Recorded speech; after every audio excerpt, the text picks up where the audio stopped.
Well, with Chris Ashton, and Chris, I guess first of all, massive game to look forward to at the weekend, and just so much positivity now from a great set of results as a whole, but particularly that victory in Paris. Yeah, the victory in Paris, I mean, puts a bit of a dampener on getting beat by Wales. It makes it just hurt a little bit more, you know, because I think we had that game, and then to go away in Paris is such a big thing. It just makes you think, oh, if we'd have won that game, it was with a massive chance this weekend. So, not to be. I mean, and losing at home against Wales as well, and then going away winning, we've got to make sure that we win this weekend, just to finish on a high and not end up like Lowe did last time on a sour note, and then you end up going apart and you leave it till the summer till you see each other again. What's your view on the fact that there's a slim chance England could actually win the championship? Obviously it depends on other results and big wins and so on, but you know, the fact that you boys are in there still technically in the running says a lot.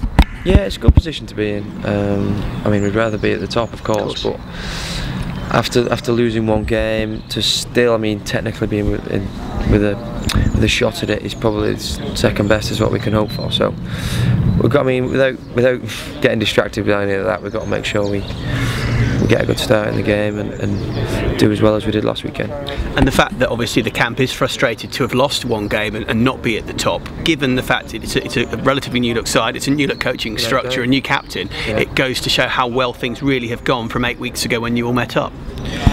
Yeah, it doesn't feel like 8 weeks ago, it feels like a couple of weeks ago, to be honest. I mean, some of us hadn't even met before and didn't really know each other, so for us to go away France last week and get a pretty convincing win, I mean, without the penalties it was a pretty convincing win.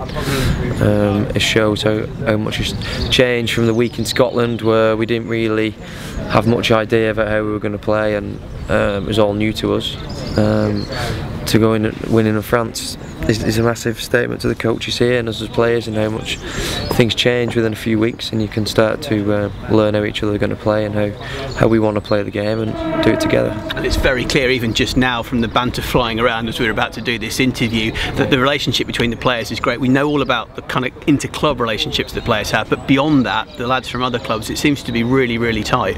Yeah, it was different before because a lot of people have been here around here a long time, so a lot of these lads are, I mean, including myself, are relatively new to it.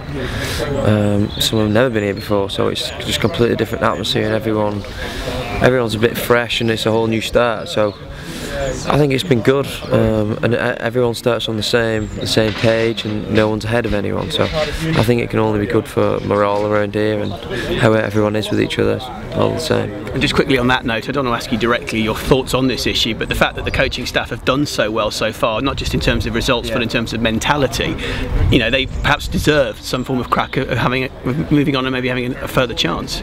Yeah, I'm really happy with what's happened and how it's all been handled. I mean, they're under pressure they don't know what's going to happen and stuff like that. And I mean, it's not for us to decide. All we can do is play well for them, and hopefully it gives them the best shot at getting the job.